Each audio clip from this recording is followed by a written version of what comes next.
33 trillions de dollars par an. C'est ce que vaut la nature, en tout cas si l'on en croit les calculs de Robert Constanza, un économiste et écologue qui a tenté d'estimer la valeur monétaire de la biosphère. Et est-ce que ce calcul a vraiment un sens? Eh ben, on va voir que oui. Et non. C'est compliqué. Aujourd'hui, avec Arnaud de Stupid Economics, on va tenter de résoudre l'un des plus grands problèmes de l'humanité, comment arrêter de flinguer la nature. Et on va régler ça en 20 minutes.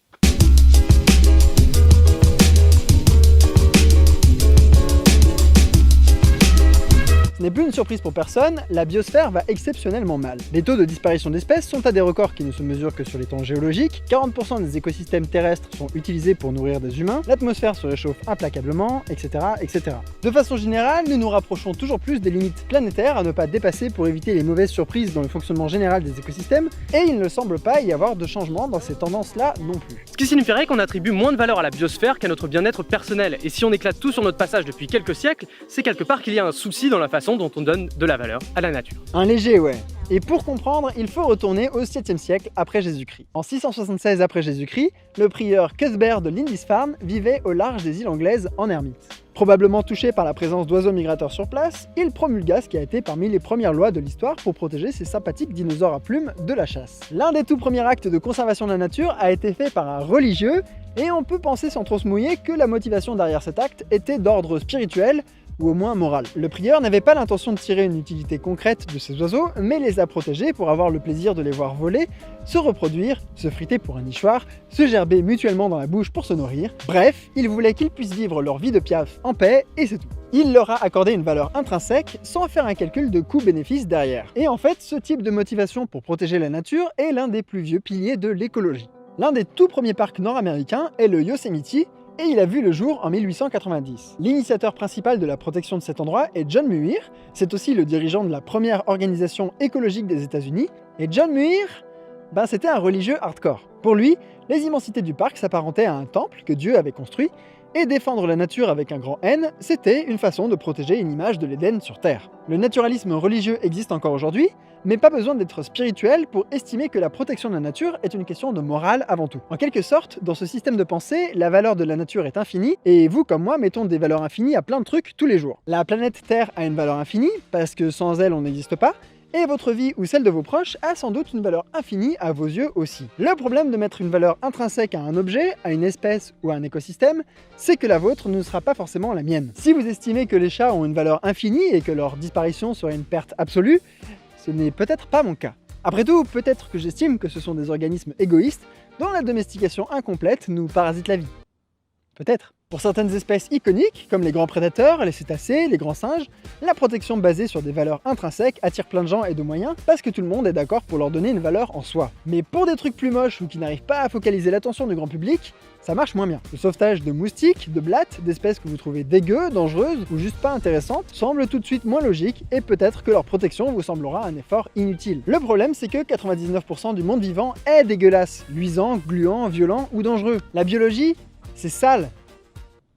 Le fait de mettre une valeur intrinsèque à un élément naturel ou non est donc dépendant de notre intuition, et celle-ci est biaisée, personnelle et dépend de notre psychologie. En 2003, la biologiste Carol Saunders proposa une idée audacieuse. Pour mieux protéger la nature, il faut mieux comprendre la psychologie humaine. C'était la naissance d'un nouveau champ d'études, la psychologie de la conservation. Un résultat bien connu de la psychologie est que nous ressentons plus de compassion pour un individu unique et bien identifiable que pour un groupe anonyme, même s'il est composé de plus d'individus. Le truc, c'est que cet effet s'applique également à l'écologie. Nous sommes plus à même d'aider un panda avec un prénom que la population de pandas tout entière. Par exemple, en 1988, des efforts internationaux considérables ont été développés pour libérer 3 baleines grises coincées dans la banquise de la mer de Beaufort, dans une histoire qui donnera plus tard le script du film Big Miracle. 21 jours, $1 million et 2 brise-glaces soviétiques plus tard, les baleines seront libérées et toute cette histoire est un exemple des efforts incroyables que l'homme peut fournir pour sauver des individus d'espèces charismatiques. Des individus unique. Il est déjà plus difficile de ressentir de la compassion et d'attribuer une valeur intrinsèque à une population, voire à un écosystème ou à la biosphère tout entière. Or, la biodiversité se définit à toutes les échelles entre les gènes et les biomes, et si nous arrivons très bien à attribuer une valeur intrinsèque à un panda mignon, nous avons plus de mal à le faire pour des niveaux qui sont au-delà ou en deçà de nos perceptions ou de notre compassion. Bref, la psychologie de la conservation nous révèle que nos cerveaux sont clairement merdiques pour estimer correctement la valeur de la nature. Et c'est pourquoi, aujourd'hui, les gens ont plutôt tendance à essayer de mettre une valeur utilitaire sur la nature nature plutôt qu'intrinsèque. Parce que le truc, c'est que même si on est tous d'accord pour dire que l'absence totale de nature est une perte infinie, on arrive quand même à passer la tondeuse ou à couper des arbres de temps en temps. Considérer que tout a une valeur infinie ne permet pas vraiment de faire des choix dans un monde complexe, et ça ne permet pas de prioriser certaines espèces par rapport à d'autres. Maintenant, imaginons une expérience de pensée cruelle pour illustrer ça. Vous contemplez un panorama magnifique, seul avec la personne que vous aimez le plus au monde. Tout d'un coup, un type surgit derrière un buisson et vous inocule une maladie qui vous tuera demain si vous ne faites rien. On va dire que c'est un 5 sur 20 sur l'échelle du cool. L'instant d'après, il sort de sa poche un flacon contenant une solution qui ne vous guérira pas définitivement, mais qui vous permettra de survivre un certain temps. Il la vend en volume, donc plus vous en prenez, plus c'est cher et plus vous y vivrez longtemps. La question est, combien êtes-vous prêt à payer pour vivre une minute, une heure, un jour de plus? À combien estimez-vous une minute unique? Tout comme avec la nature, vous pouvez considérer que la valeur de votre vie est infinie, et cette question n'est pas censée avoir de réponse chiffrée. Mais pourtant, là, c'est le cas. La situation de l'antidote est en fait exactement celle d'un patient atteint du cancer qui doit faire le choix de payer un nouveau médicament qui offre statistiquement quelques jours de survie en plus. Certains médicaments qui sortent sur le marché coûtent plusieurs dizaines de milliers de dollars pour statistiquement allonger la vie d'une personne d'un mois environ. Dans cette situation, le patient, le médecin ou l'institution médicale qui donne le traitement font un calcul de coût-bénéfice entre le coût des pilules et le bénéfice des jours en plus. Comme a priori personne n'a de ressources à l'infini, il y a bien un moment où le coût sera trop élevé, et ce coût peut être en quelque sorte vu comme la limite supérieure de la valeur que chacun est prêt à accorder à une journée de vie supplémentaire. La prise de décision passe d'abord par mettre un chiffre sur quelque chose qui avait au départ une valeur infinie. La biosphère actuelle a été plus que largement inoculée par des seringues toxiques, et c'est cette démarche qui a poussé Robert Constanza à calculer la valeur en dollars de la biosphère. 33 trillions de dollars par an, donc. Il l'a fait en estimant pour chaque type d'écosystème, plaine, mangrove, forêt tropicale, la production en dollars des services rendus aux humains. En offrant un lieu de reproduction pour les poissons, les coraux fournissent un travail qui vaut X dollars sur le marché, donc tant d'hectares de coraux valent X fois la surface. On additionne ça pour tous les petits services,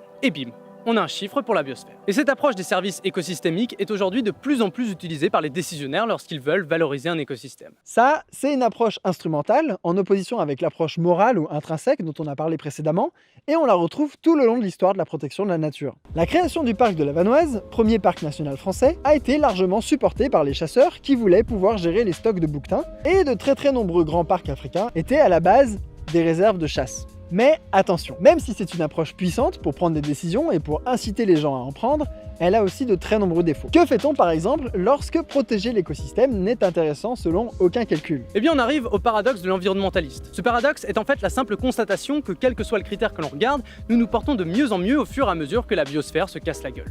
Notre niveau d'éducation, notre espérance de vie, notre richesse, tout grimpe en même temps que le nombre d'espèces s'effondre et que leurs habitats se font détruire. Comme nous sommes censés dépendre de la santé de la biosphère pour notre vie de tous les jours, cette tendance est un paradoxe. Là où c'est intéressant, c'est que d'un point de vue utilitariste naïf qui viserait simplement à augmenter notre bien-être, la solution qui conviendrait de prendre, c'est de ne rien protéger du tout, voire d'aller fracasser des forêts primaires pour le fun. Ça, c'est évidemment stupide parce que cette relation est plus complexe que ça, mais ce paradoxe a le mérite de montrer les limites d'une approche uniquement basée sur des calculs, coûts et bénéfices. Ouais, en gros, dans cette approche, si un écosystème ne fournit aucun service, on peut le recouvrir de bitume sans complexe. Cool. L'autre souci de l'approche utilitariste, c'est qu'elle essaye très fort de donner une valeur monétaire à quelque chose qui n'en a pas forcément. Et certaines fonctions des écosystèmes sont très difficiles à décrire sous forme numérique, comme leur aspect esthétique ou leur valeur patrimoniale par exemple. Faire rentrer de force le monde vivant dans un système économique pour lui donner de la valeur et pour prouver aux décideurs qu'il en a, c'est effectivement un peu triste comme approche. C'est un peu comme si en cherchant absolument à donner une valeur utilitaire à la planète Terre, on multipliait la masse de tous les matériaux présents sous nos pieds par leur valeur au kilo pour obtenir un équivalent monétaire du volume total. Pour le coup, ça a déjà été fait par un utilisateur de Reddit et il est tombé sur une valeur de la planète de 15,8 trilliards de dollars. On se calcule zappe évidemment 2-3 trucs intéressants sur la valeur de la planète, comme de nous servir de vaisseau pour traverser l'immensité du cosmos par exemple, et parfois l'évaluation économique des écosystèmes ressemble un peu à ça. Quand le seul outil que tu as c'est un marteau, tout se met à ressembler à un clou. Et hélas, le seul outil qu'on ait, c'est l'économie. Ça, et une approche spirituelle, morale ou intrinsèque, sur laquelle personne n'arrive à s'entendre. On n'est pas dans la merde. Mais peut-être qu'on peut s'autoriser un peu d'optimisme en fait. Le psychologue et Nobel d'économie Daniel Kahneman et ses collègues ont révélé l'existence de deux modes de fonctionnement de la pensée qu'ils ont sobrement intitulés système 1 et système 2. Le premier système est automatique et émotionnel et il nous permet de faire des jugements intuitifs très rapidement mais aussi assez biaisés. Le second est celui du calcul et de la logique froide, il est plus lent et surtout plus rarement utilisé par le cerveau. Sans blague. Ces deux systèmes correspondent un peu aux deux façons de mettre de la valeur sur la nature, et c'est là où je veux en venir. Peut-être que tout ceci n'est qu'une histoire de biais cognitifs, de psychologie, de comportement. Si nous sommes plus sensibles à la mort d'un lion unique qu'à l'état général des savanes, acceptons-le comme un fait et utilisons-le pour faire une meilleure protection de la nature. Étudions l'origine de cette façon de réfléchir et surtout utilisons ces connaissances pour mieux organiser la protection des écosystèmes. Peut-être que la clé pour mieux protéger les espèces vivantes se trouve tout simplement dans une meilleure compréhension de notre cerveau. Peut-être que la clé de la survie de la biosphère se trouve dans le hacking du comportement humain. Peut-être que la préservation de la nature a moins besoin d'écologues que de psychologues. Ou d'économistes. Oh le malaise.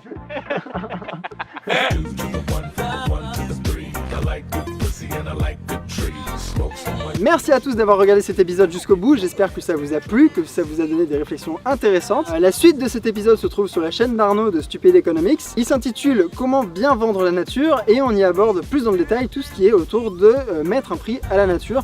Et il y a des rhinocéros dedans, donc je vous conseille fortement d'aller regarder cette vidéo, elle est cool. La chaîne d'Arnaud est super cool et vaut le coup d'œil aussi, allez y faire un tour, il parle de l'économie mais de plein de façons différentes, de la psychologie de l'économie de la pauvreté, l'économie des jeux vidéo, bref, c'est vraiment un super truc à aller regarder. Comme d'habitude, n'hésitez pas à faire un tour sur la page Facebook, sur le Twitter ou à soutenir l'émission sur Tipeee, ou tout simplement vous abonner ou mettre un commentaire si vous avez trouvé que la vidéo manquait de poney. Bisous, bye bye.